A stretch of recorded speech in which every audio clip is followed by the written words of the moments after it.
de la Power Platform French Summit. Je suis ravi de vous présenter ce matin une session, mais avant toute chose, on va faire les petites présentations d'usage. Vous savez que de tels événements ne peuvent pas exister sans nos sponsors officiels, c'est pas possible. Donc vous les connaissez, vous les avez certainement déjà vus hier, allez les revoir aujourd'hui de nombreuses fois, mais encore une fois, merci à eux de leur investissement dans toute cette communauté qui sans leur aide précieuse ne pourrait exister. Vous connaissez les trois communautés qui sont autour de cet event. Je ne vais pas vous les représenter, vous les connaissez tous, j'imagine, par cœur. Et pour ma part, je fais partie de la communauté du club Power BI, dont Tristan aussi est le cofondateur pour le coup. Et donc moi, je vais être votre présentateur aujourd'hui de cette session. Je suis Guillaume, je suis MVP Data Platform. J'ai quelques certifications comme ça à droite à gauche. Et puis, je suis très actif dans la communauté du club Power BI, notamment aussi sur le Power Saturday, sur le Power 365, beaucoup d'events autour de tout ça.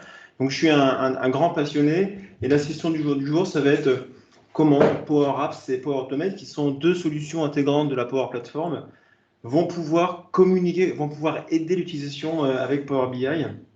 Je vais donc tout de suite changer d'écran. Voilà, c'est chose faite. Vous devriez maintenant me voir. Donc, bonjour à tous encore une fois. On va démarrer tranquillement. C'est quoi le sujet du jour? Eh bien, en fait, il y a différentes façons d'approcher la thématique Power Apps, Power Automate avec Power BI.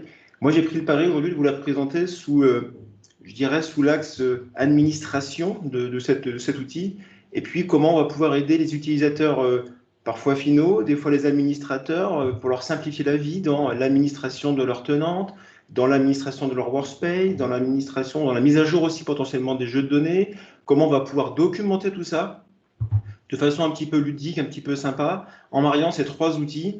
Alors, j'ai volontairement pas mis les mains aujourd'hui dans le Virtual Agent, qui est un autre outil. On fera d'autres sessions sur celui-ci, mais qui est le quatrième outil de la Power Platform, donc je vous l'ai cité. Et on va rentrer dans le vif du sujet tout de suite. Comment ça marche tout ça? Alors, l'idée d'aujourd'hui, c'est de se dire, ben voilà, j'ai un espace de travail, j'ai des espaces de travail dans mon tenante, un certain nombre. Et puis, comme vous le remarquez dans mon exemple, c'est une dizaine d'espaces de travail dans lequel à chaque fois j'ai des jeux de données, j'ai du contenu, des tableaux de bord, des choses, ce qui fait que le contenu peut relativement s'avérer important. Et puis on a besoin de savoir un petit peu comment ça va fonctionner, comment on peut administrer tout ça.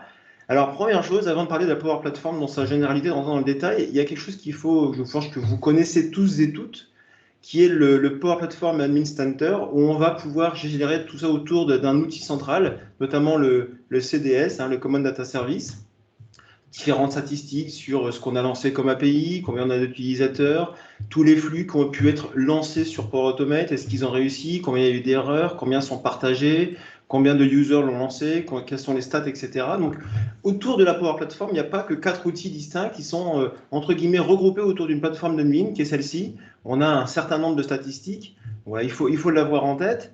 Et puis, cet outil va nous permettre aussi de faire pas mal de choses. Et donc, moi, je vais rentrer dans le vif du sujet en se disant, ben voilà, Power BI, ok les gars, j'ai combien de dashboards qui sont actifs, pardon. Est-ce que j'ai des rafraîchissements de jeux de données qui n'ont pas réussi? Est-ce que j'ai des choses à surveiller, etc. Alors je pense que vous connaissez tous et toutes dans votre plateforme ici de Power BI, le fameux portail d'administration dans lequel on a un certain nombre de métriques, on a un certain nombre de journaux d'audit, etc. Alors ça, c'est l'un des premiers outils qui pourrait nous servir à le faire. Globalement, c'est quoi ce journal d'audit? Tout simplement, ici, on va pouvoir chercher par mots-clés. Je vais prendre un exemple. Tiens, je prends l'exemple Power BI. Combien de tableaux de bord ont été consultés? Combien ont été supprimés? Combien de jeux de données ont pu se mettre à jour? Combien de jeux de données sont en erreur, etc. Alors ça, c'est super, hein, parce qu'on a énormément d'informations. Le seul problème, c'est que tout le monde n'a pas nécessairement accès déjà à ce journal d'audit, première chose. Et puis, deuxième chose qu'il faut aussi avoir en tête, c'est que globalement, à l'intérieur de tout ça, c'est forcément, on peut l'exporter sans aucun problème, mais je trouve que ce n'est pas encore hyper user-friendly. Et donc, l'idée, c'est de pouvoir administrer tout ça d'une façon un peu plus sympathique. Alors, l'idée était quoi de base? C'est un vrai cas métier, pour le coup, je vais vous présenter aujourd'hui. Et ce cas métier était le suivant, c'était de se dire, voilà, aujourd'hui, j'ai un certain nombre de choses à administrer, on va rentrer directement dans le détail, et c'était de se dire, construisons un rapport Power BI pour piloter Power BI. Ça peut paraître un peu étonnant, mais l'idée n'était pas si saugrenue que ça, c'est-à-dire que, ça tombe bien, Power BI est un outil qui va nous permettre de présenter des choses hyper sexy. Donc l'idée de se dire, allons voir un peu ce qu'on peut tirer de ces informations. Alors on a commencé par un premier rapport qui serait de nous dire, voilà, quasiment en temps réel, parce que je vous rappelle qu'en fonction de ce que vous avez comme espace de travail, ici, dans ce cas précis, moi j'ai un espace de travail de capacité premium, ce qui me permet d'avoir des rafraîchissements extrêmement rapides, des intervalles très courtes. Dans mon exemple ici, ça clignote. Pourquoi? Parce que c'est tous les 5 minutes, toutes les 5 secondes, pardon. Et l'idée de se dire, ok, moi ce que j'aimerais piloter, c'est quels sont mes datasets qui sont disponibles dans tous mes tenantes, quels sont leurs statuts, et ce qui fait que la personne qui est en charge, par exemple, d'administrer tout ça, d'un seul coup d'œil, il a ceux qui ont été completed, ceux qui sont réussis, ceux qui sont failed, ceux qui n'ont pas fonctionné, et ceux qui sont annulés, qui sont disabled, qui sont désactivés au rafraîchissement automatique. Et après, avec un certain nombre de choses, de statistiques qui sont toujours intéressantes, ce qui nous permet rapidement de pouvoir se dire, tiens, c'est quand même assez étonnant d'aller voir ce qui s'est passé sur ceux qui sont en failed, de pourquoi ils sont en failed, etc., et quel est l'impact métier potentiel. Alors, pour faire ça, on s'est dit, OK, ça c'est bien, c'est une stat, mais comment l'alimenter? On ne va pas faire un export de notre portail d'administration derrière, là, toutes les minutes, toutes les heures, ce n'est pas possible. En tout cas, ce ne serait pas judicieux de le faire. Et donc, on a mis en place, on va commencer directement avec Power Automate, pour le coup. Et avec Power Automate, je vais vous partager mon deuxième écran, ici, vous devriez voir donc mes deux écrans. Et l'idée de Power Automate, c'est de se dire, on va commencer à se faire des petits flows, des petits workflows comme ça, qui vont permettre d'aller chercher aujourd'hui des informations dans nos outils qui sont Power BI et pas que. On va utiliser l'API Power BI.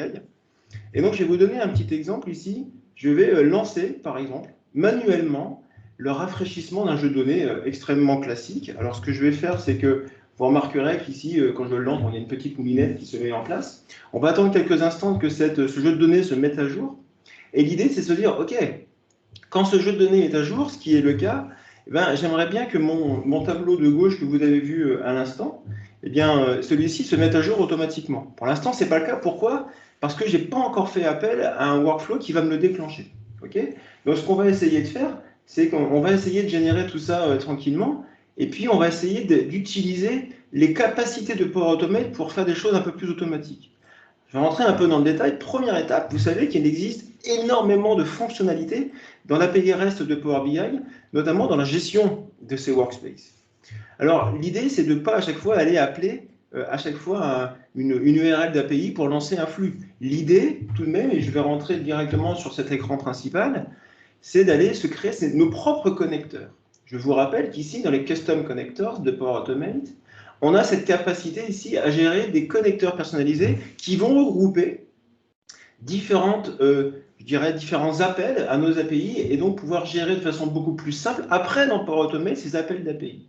Je vais rentrer un peu dans le sujet. Ici, pour le coup, moi, je me suis créé mes propres connecteurs. Alors, je ne vais pas rentrer dans le détail de la conception, etc., avec le Swagger d'un connecteur, mais ce qui va être intéressant ici, c'est de pouvoir se dire, je vais avoir différentes instructions, par exemple, rafraîchir un jeu de données, par exemple, aller chercher l'historique, par exemple, ici, de rafraîchissement de mes jeux de données. C'est précisément ce que je veux faire ici. Et donc, une fois que j'ai construit ces connecteurs, je vais pouvoir très simplement les utiliser en envoyant ce qu'on appelle des paramètres ou des variables, peu importe comment vous les nommez, dans mon flux, aller chercher ces paramètres et donc renvoyer le résultat.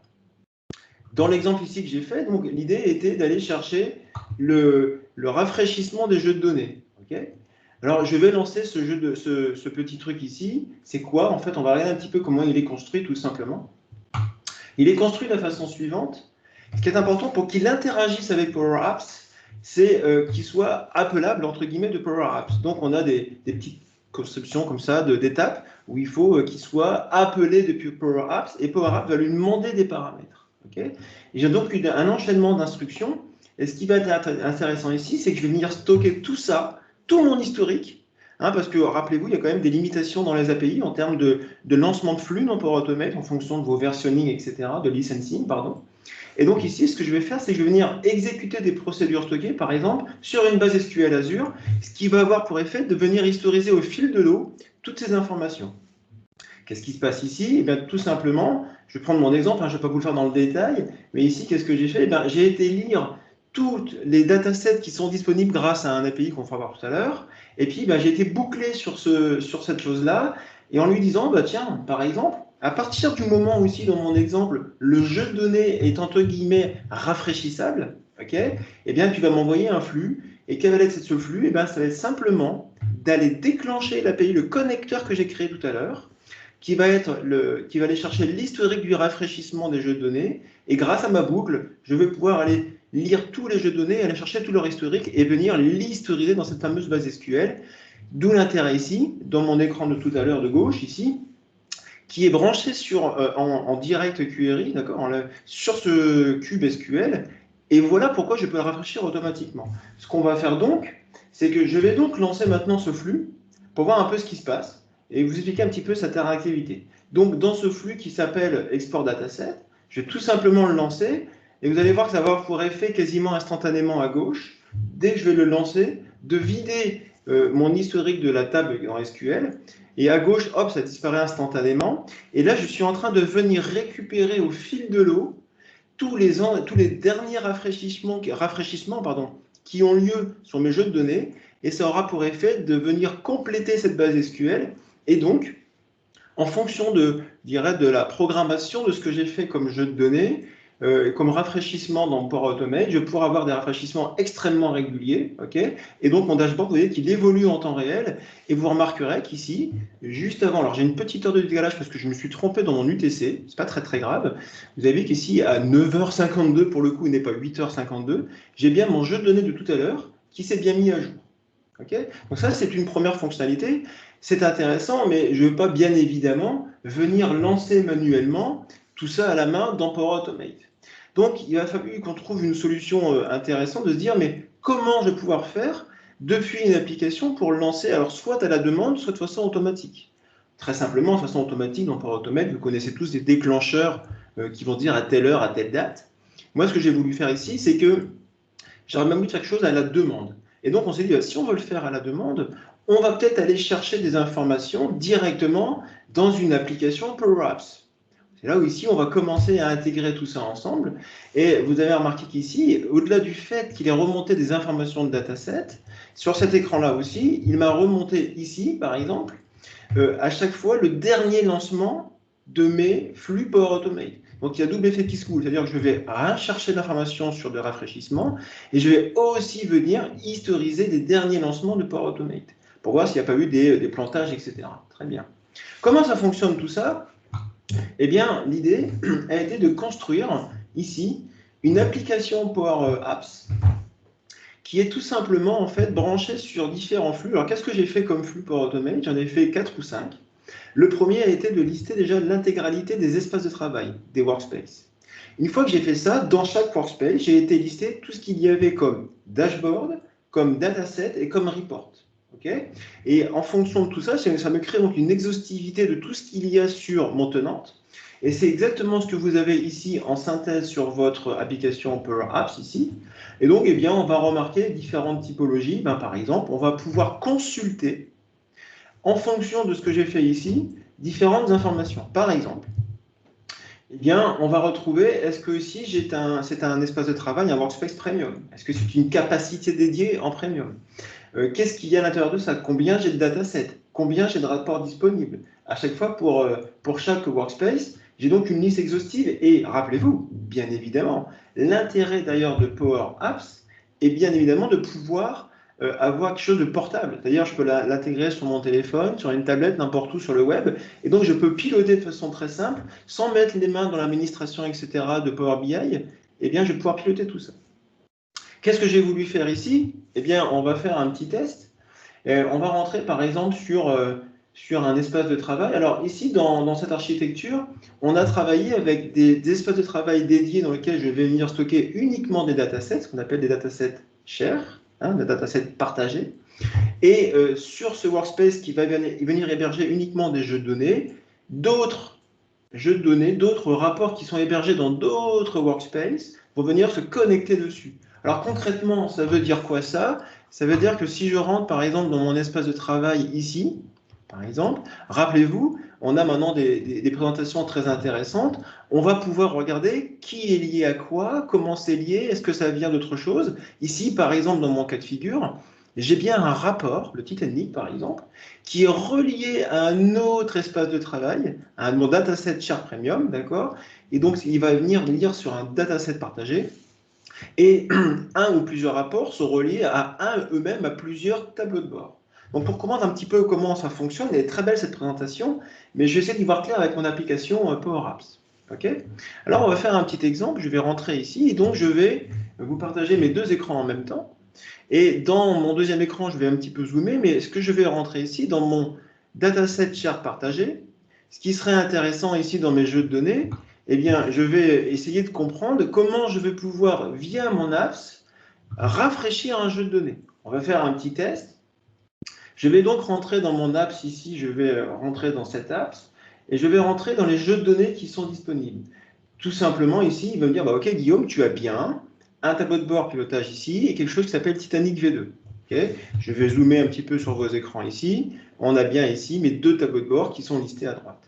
L'idée serait de se dire, bah ouais, mais moi je suis dans le train, j'ai besoin d'avoir accès directement à ce jeu de données parce que je veux le rafraîchir à la demande. Ce n'est pas quelque chose que je veux automatiser nécessairement, je peux le faire aussi bien évidemment, mais l'idée c'est de se dire, j'ai besoin de le faire potentiellement à la demande et de façon très simple. Eh bien, on va utiliser l'apps qu'on a créé ici et tout simplement cette apps va faire elle-même appel à des flux Power Automate qui utilisent ce qu'on appelle mes connecteurs personnalisés, okay, qui font appel à l'API. Et cette API va tout simplement envoyer l'instruction à Power BI de mettre à jour un dataset. Faisons le test. À partir du moment ici, si j'appuie sur rafraîchir, vous remarquerez quasiment instantanément qu'ici, ça s'est déclenché tout seul. Et donc pendant ce temps-là, l'apps attend le retour de l'application et dès que ça s'est terminé à gauche sur les jeux de données, vous avez remarqué qu'ici, mon application a bien récupéré son bouton bleu, c'est-à-dire qu'il a attendu le retour de l'appel pour être sûr que ce soit bien terminé. Et il m'a bien dit, OK, ça s'est bien mis à jour à telle heure, à 10h02.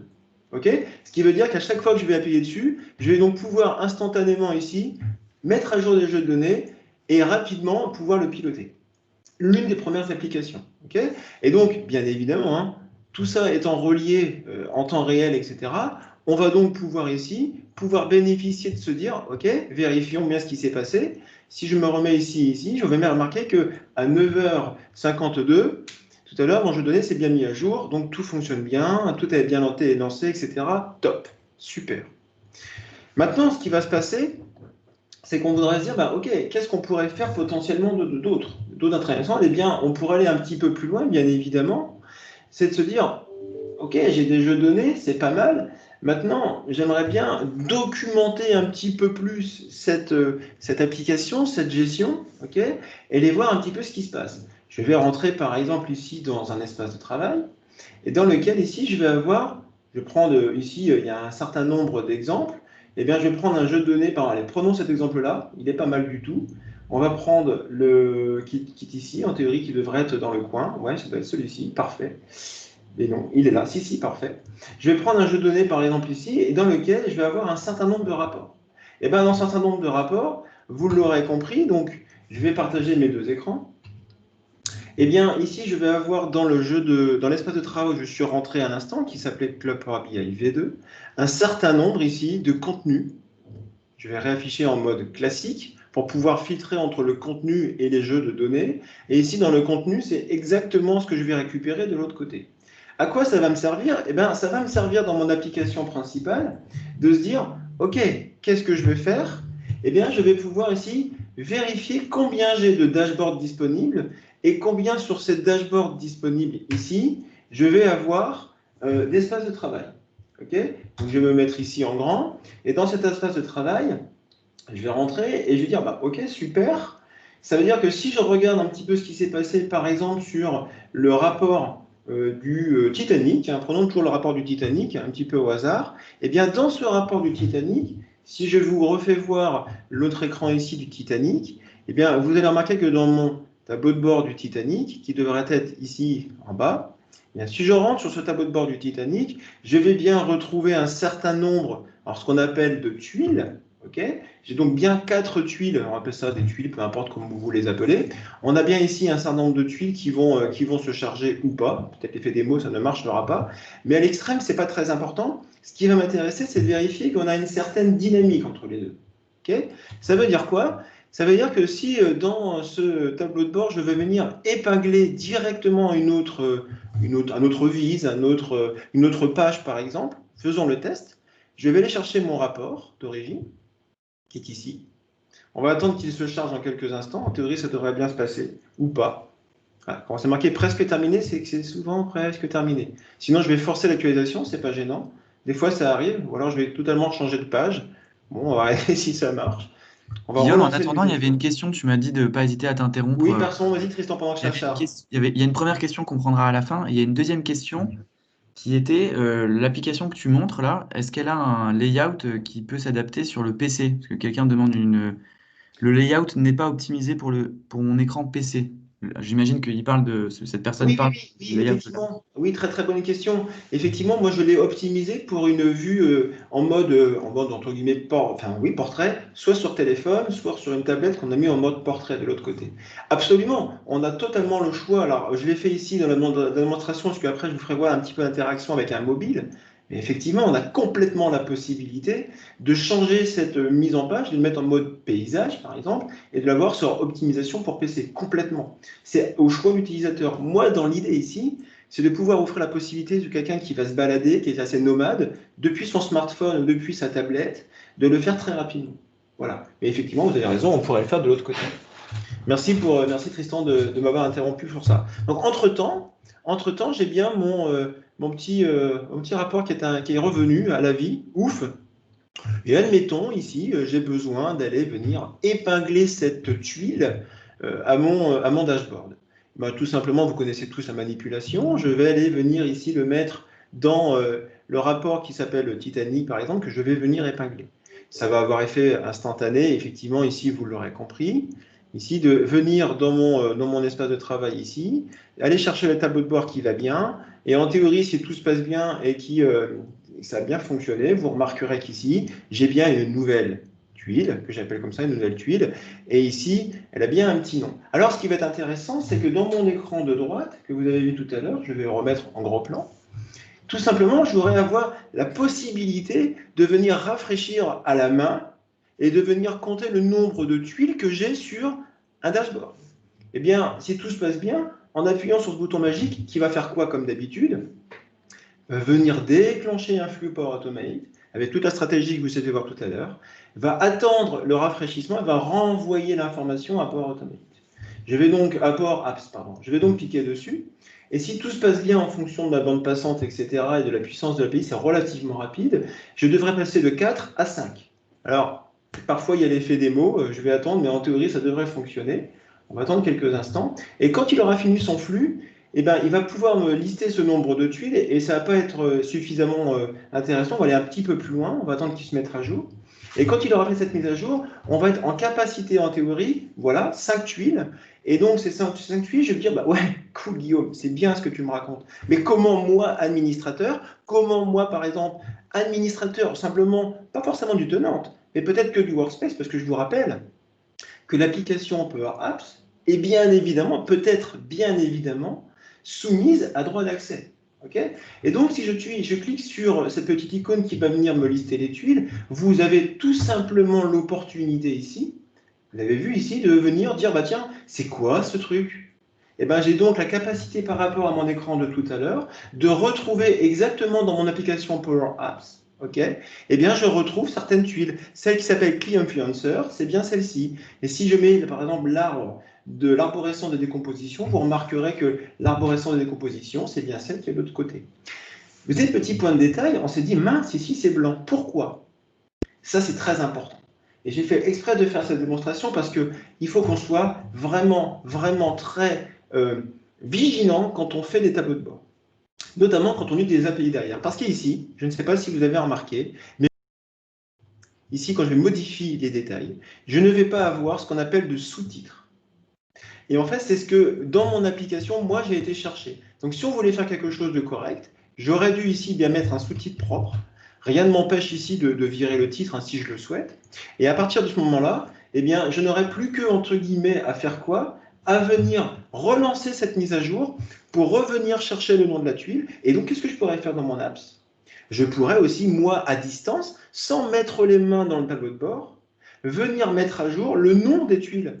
Je peux aussi bien évidemment faire un get, c'est-à-dire venir chercher de l'information, mais je pourrais faire envoyer de l'information, peu importe la techno qu'on utilise derrière, un push ou un put, venir mettre à jour le nom de ces tuiles. C'est-à-dire que l'administration peut être totalement décentralisée sans que l'on mette les mains dans Power BI. Okay, je vais donc faire le test. Vous devriez instantanément ici retrouver le nouveau nom qui s'appelle Pyramide des âges. Okay, alors je vais jeter un petit coup d'œil rapide sur le chat pour être sûr qu'il n'y ait pas de... Vous n'avez pas vu mon écran de droite, c'est pardon ici, vous ne l'avez pas vu, ça s'est bien mis à jour, excusez-moi. Donc voilà l'une des fonctionnalités qu'on pouvait mettre en place. Okay, je vais continuer un petit peu dans cette logique et je vais revenir un petit peu là-dedans. On se dit, ok, c'est pas mal tout ce que tu viens de me raconter, on peut faire des choses intéressantes, c'est vraiment bien. Maintenant, moi, est-ce que je suis en autonomie de lancer un flux de mise à jour complet? Ça veut dire quoi un flux de mise à jour complet? Ça veut dire que je sais que tous les matins, ici, je vais vous faire voir sur mon écran, l'autre écran, je sais que tous les matins, quand je vais dans mon tableau de bord de pilotage de la gestion de Power BI, c'est-à-dire celui-ci, je sais que moi, je l'ai paramétré tous les matins ici pour le faire à 5 heures. C'est bien ce que j'ai remarqué ici. J'ai bien tous mes flux qui se sont lancés le matin à 5 heures. Et peut-être que pour un besoin métier, ça me suffit une fois par jour. Hein, je ne vais pas le faire vivre tous les quarts d'heure, ça n'a peut-être pas nécessairement de sens.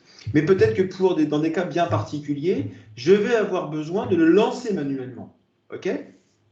Alors, je vais aller jeter un petit coup d'œil tout de même dans ce qui s'est passé dans les flows. J'en ai fait un certain nombre. J'en ai fait un certain nombre qui sont lesquels, eh bien, je vais commencer par exporter des workspaces. Puis après, je vais venir exporter les dashboards. Puis après, je vais venir exporter les datasets. Puis après, je vais exporter les tuiles. Tout ça, il y a un enchaînement, bien évidemment. Alors, dans Power Automate, c'est possible, mais c'est un petit peu tordu. C'est compliqué, enfin compliqué. C'est pas forcément hyper aisé d'appeler un flux automate depuis un autre flux automate. OK? Donc, ce qui serait intéressant, c'est que moi, dans l'application, je fasse un enchaînement de flux pour avoir cette mise à jour globale. D'accord? Alors, je vais vous faire voir un petit peu rapidement ce qui s'est passé. Eh bien, ici, je me suis créé un petit bouton, d'ailleurs, qui tourne tout seul, une petite astuce marrante. Eh bien, ici, j'ai tout simplement mis des actions. Je vais essayer de zoomer dans mes actions. Mais quand je fais ici une action de rafraîchissement de mon rapport, je vais avoir un espèce ici de flux d'enchaînement qui va envoyer un certain nombre d'instructions qui va me permettre justement de venir lancer l'intégralité de flux. Okay, alors, je vais revenir un petit peu sur mon application Power Apps qui est sur mon autre écran. Et donc, ici, en appuyant, je pourrais donc avoir cette mise à jour complète. OK. Alors là, ce qui me dérange un petit peu ici, dans mon histoire, c'est que j'ai d'un côté une application, Power Apps, j'ai d'un côté des flux Power Automate, j'ai d'un côté Power BI, mais ça fait quand même plusieurs choses à réfléchir. Alors on s'est dit avec le client final, il dit attends Guillaume, c'est super cool, j'adore ce que tu as fait ici dans ton application, c'est vraiment sympathique, c'est fun, c'est cool, mais moi j'ai aussi une autre question, j'ai une autre problématique métier, c'est potentiellement de se dire grâce à Power BI, de venir intégrer l'apps qu'on a développé qui pilote Power BI dans ce même rapport Power BI. Et en plus, j'ai besoin aussi de gérer ce qu'on appelle des niveaux de criticité. Par exemple, j'ai potentiellement des workspaces qui sont premium, qui ont peut-être plus de besoins de suivi que des workspaces où il y a un tableau qui vit qu'une fois par an, par exemple. Okay, donc, ce qu'on a fait ici, c'est qu'on lui a créé un petit menu qui est forcément accessible par des droits d'accès, par la RLS, d'où d'ailleurs ici, pour information, RLS n'est applicable parce qu'aujourd'hui, moi, je suis administrateur de mon propre workspace. Et vous savez que quand on est admin ou membre ou collaborateur, la RLS ne s'applique pas. En tout cas, dans l'application métier de ce qu'on a fait pour le client, lui, il rentre comme visionneur, donc il a en fonction de droit d'accès, accès ou pas à des pages de mon rapport. Okay, et donc ici, je vais tout simplement rentrer dans cette page et je vais voir ce que j'ai fait. Qu'est-ce que j'ai tout simplement fait? Eh bien, je suis venu intégrer directement dans mon rapport Power BI l'application Power Apps. Pourquoi? Eh bien, pour deux raisons. tout est centralisé au même endroit. Et surtout, dès lors que je fais un changement dans mon application Power Apps, okay, je vais avoir tout de suite en temps réel, les modifications qui vont s'importer dans mon rapport. Tristan, est-ce que tu me confirmes bien que j'ai encore un quart d'heure devant moi? Tout à fait, il y a 2-3 questions en attente, mais je te laisse dérouler et on les prendra à la Mais fin. alors, vu que je viens d'interrompre le truc, si tu veux, on peut poser des questions. Ok. Alors, il y a une question de Mehdi, mais qu'on prendra à la fin sur le portail admin. Okay. Par rapport à cet exemple-là, il y a Pascal qui nous demande, peut-on filtrer la liste des rapports avec des groupes AD pour que chacun, avec la même interface, ne voit que les workspaces auxquels il est affecté et Absolument. tous les workspaces existants? Exactement. C'est exactement ce que j'allais faire maintenant. Bon, ben voilà, Exact. très bien. Super. Une autre question? Oui, de Pascal également, toujours à mon avis sur ce sujet. Attends, laisse-moi la lire. Deuxième question, est-ce que cette app est liée à l'UPN du créateur? Peut-on mettre un Oui. compte de service en tant que owner? Ça Oui. permet, en cas de départ du créateur, de ne pas perdre les accès. Absolument. C'est exactement ça. Alors après, c'est une question de paramétrage, ça dépend comment vous le faites. Soit vous utilisez l'UPN, soit vous utilisez un UPN. Alors moi, ce que j'aime bien faire dans ce genre de choses, c'est que j'évite, même quand je mets des rapports Power BI très classiques là-dessus, de mettre des UPN nominatifs. Pourquoi? Parce que, bah oui, dans une entreprise, on vient, on ressort, on vient, on part en vacances, on s'en va, on recrute, etc., etc. Donc, les nominatifs, c'est compliqué. Donc, moi, ce que je fais souvent, c'est que je fais des UPN un peu plus standardisés. Par exemple, admin Power BI, arrobase, ce que vous voulez, etc. Donc, effectivement, on peut accrocher une personne ou pas à cette adresse, mais le jour où la personne s'en va ou rentre ou simplement modifie les accès, on peut toujours utiliser une URM, une UPN pardon, de service, entre guillemets, un peu plus standard et non nominative, ce qui permet de franchement alléger la gestion. Par rapport à la question aussi à l'instant qui a été posée de me dire, ok, est-ce qu'on peut filtrer? Voilà pourquoi, voilà un très très bon exemple de pourquoi j'ai importé Power Apps dans Power BI. Je vais vous donner un exemple. Alors là, je ne l'ai pas fait sur des groupes de sécurité d'AD, mais c'est exactement la même chose. Je l'ai fait ici sur, ok, moi j'ai besoin de suivre ici dans mon rapport Power BI uniquement ce qui est de capacité premium. Eh bien, vous allez remarquer qu'ici, en filtrant ça, je vais d'une part filtrer mon rapport Power BI, bien sûr très classiquement, mais j'ai vu aussi que j'avais filtré l'apps. Ça veut dire que si aujourd'hui on met de la RLS par exemple en place, et qu'on lui dit regarde cet UPN à quel groupe il appartient dans l'AD, etc., de façon très simple, hein, pour le coup par de la RLS standard, eh bien on va pouvoir lui dire en fonction de qui se connecte, tu vas ne pouvoir avoir accès qu'à ce tel ou tel workspace. Okay, donc je fais des filtres dans tous les sens. Ça a pour effet instantanément de venir effectivement filtrer l'ensemble du rapport et de Power Apps. Attention, je précise, Power Apps ne vient pas filtrer Power BI pour l'instant. C'est bien Power BI qui envoie l'information de filtre à Power Apps. Okay, alors pourquoi j'ai fait ça? Eh bien, vous l'aurez peut-être compris, je vais retourner ici, par exemple, dans ce jeu de données. Et puis, eh ben, je vais avoir la capacité directement, comme tout à l'heure, de rafraîchir automatiquement ici mon petit jeu de données.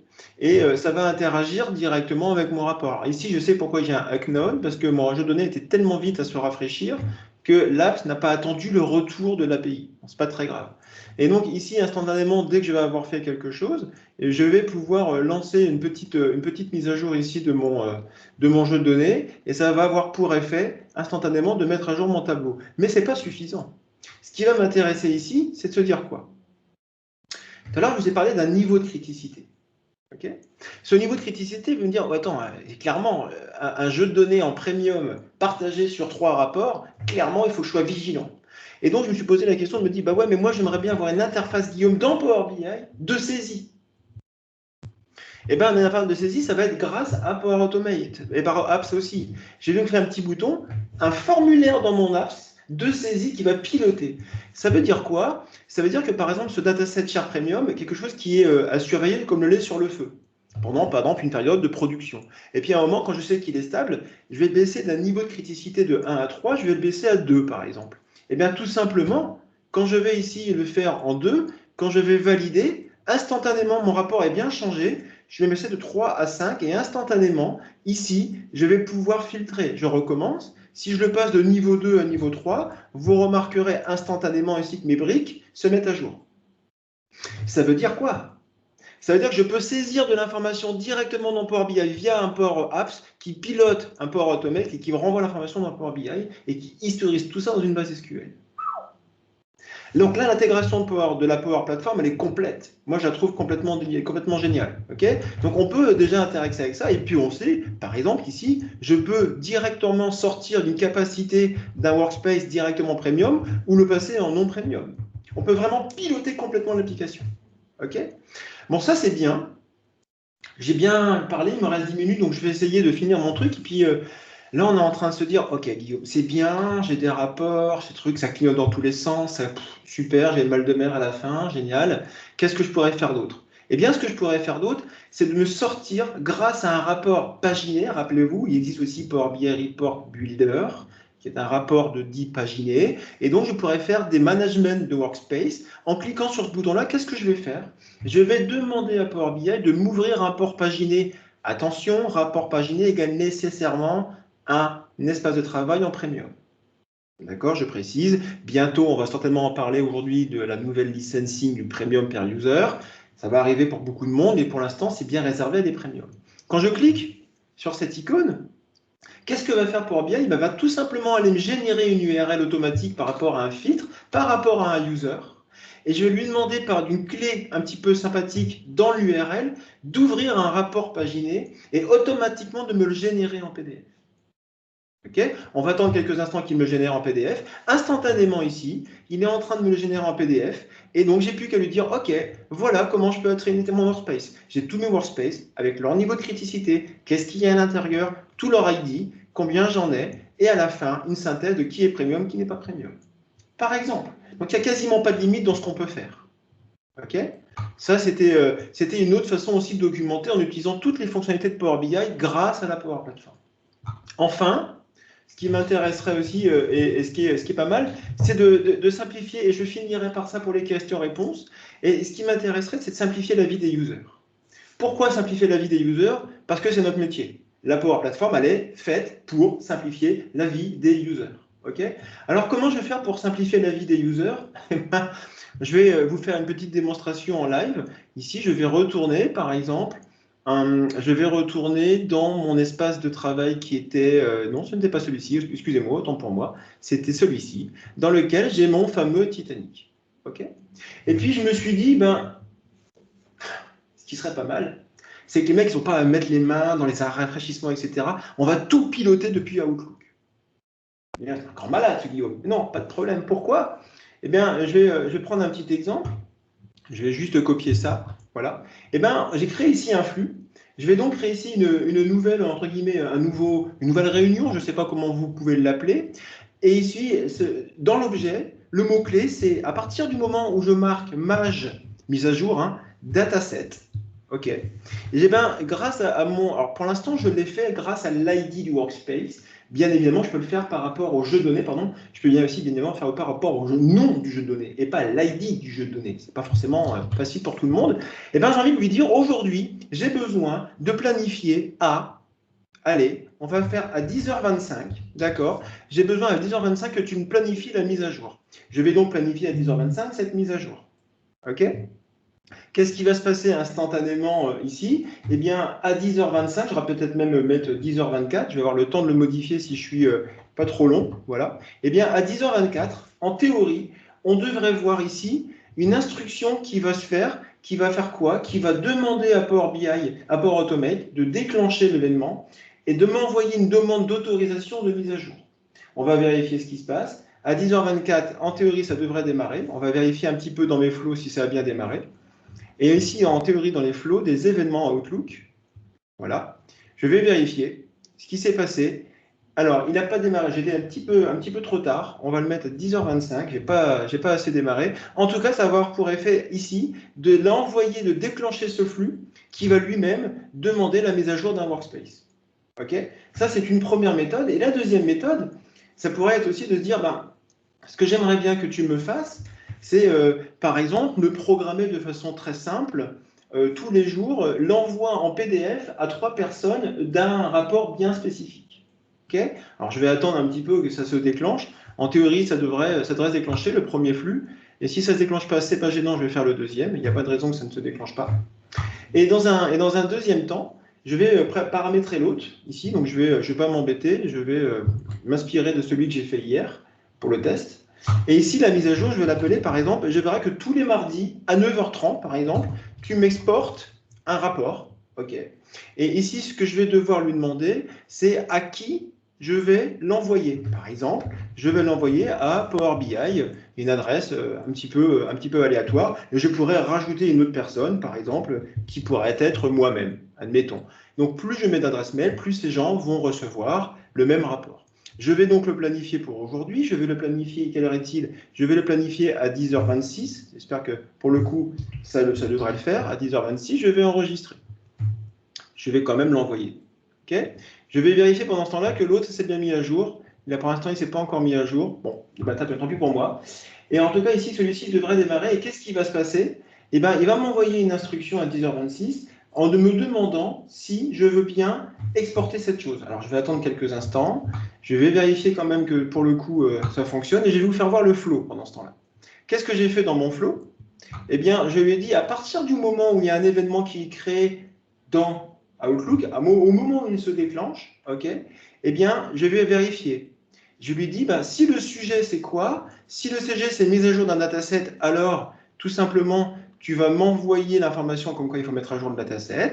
Si c'est un export, eh bien, grâce à la nouvelle API qui est encore en preview, je vais pouvoir piloter cet export de rapport directement ici, en PDF ou en ce que je veux, par exemple. Alors là, je vois que j'ai reçu des informations. Alors, je ne sais pas si ce sont des rappels. Oui, forcément, c'est les bons. Ça devrait démarrer. Alors, j'espère que ça va démarrer pour la démo. Sinon, je vais faire place aux questions-réponses. Alors, en théorie, bon, ils n'ont pas voulu démarrer. Donc, pour l'effet de mots, c'est dommage. C'est pas normal, mais on va faire le test. Alors, je vais en programmer un juste pendant 2 minutes. Et là, on va faire des questions-réponses s'il y en a. Tristan, il me reste 3 minutes pour les questions-réponses. Parfait, effectivement, il reste 3 minutes. Donc, je vais les reprendre dans l'ordre. On a répondu à la plupart, mais il y en a une en tout début de session de Mehdi Oui. qui nous demandait est-ce que vous confirmez que le portail admin de Power BI est isolé de la Power Platform et qu'il n'est pas intégré dans le portail admin de la Power Platform? Alors, tu peux me la refaire? Mehdi Ce demande portail-là, est-ce que le alors, portail admin Power BI il est séparé du portail admin de la Power Platform? oui. Le portail, absolument. Le portail de Power BI est bien distinct du portail admin de la Power Platform, absolument. Oui, on va dire ça comme ça. On va piloter. Oui, c'est exactement ça. Il y a deux choses qui sont différentes. Vous l'avez à l'écran. Vous avez d'une part le fameux centre admin de la Power Platform et vous voyez, à l'intérieur, il n'y a pas Power BI. Et si vous voulez y aller, il y a Power BI qui est spécifique, qui va vous renvoyer à celui de Power BI. Ouais. D'accord? C'est bien deux choses distinctes, même s'il y a des interactions entre les deux. Ouais, comme la gateway, par exemple, qui peut être pilotée depuis Absolument, le la portail catégorie est Power BI. commune, par exemple. C'est pour ça que je préfère pondérer le propos. Exactement. On prend une dernière question de Oui, Valérie qui nous demande, alors c'était par rapport à la dernière démo, là, enfin l'avant-dernière démo avant les flows, là, celle sur oui. Power Apps. Est-ce qu'il est nécessaire de disposer d'une base SQL nécessairement pour stocker les logs? Non, non, on peut très bien utiliser une liste SharePoint, on peut utiliser à peu près tout ce qu'on veut, on peut même l'écrire dans un fichier Excel, dans ce que vous voulez. Moi, je l'ai fait en mode SQL parce que j'ai une base Azure derrière, ça me permet de stocker et avoir des temps de réponse et de faire des requêtes un peu plus abouties. Mais rien n'oblige d'avoir une base SQL, et bien au contraire, une liste SharePoint peut très très bien faire le job, ou encore mieux, je ne sais pas, mais on peut aussi potentiellement l'écrire dans un fichier Excel, par exemple. OK? Tout à fait. Voilà, par exemple. J'ai répondu à la question. Oui, Et oui. juste pour votre information, ici, j'ai bien reçu mon déclenchement ici. Okay. J'ai bien eu un rapport qui a été fait par Power Automate, qui m'a été envoyé par Power Automate. Et ce rapport, en théorie, dans quelques instants, une fois qu'il aura été généré, eh bien, va m'être envoyé directement par mail. Donc, ça a bien marché. Voilà. Parfait. Bah écoute, merci Guillaume pour cette super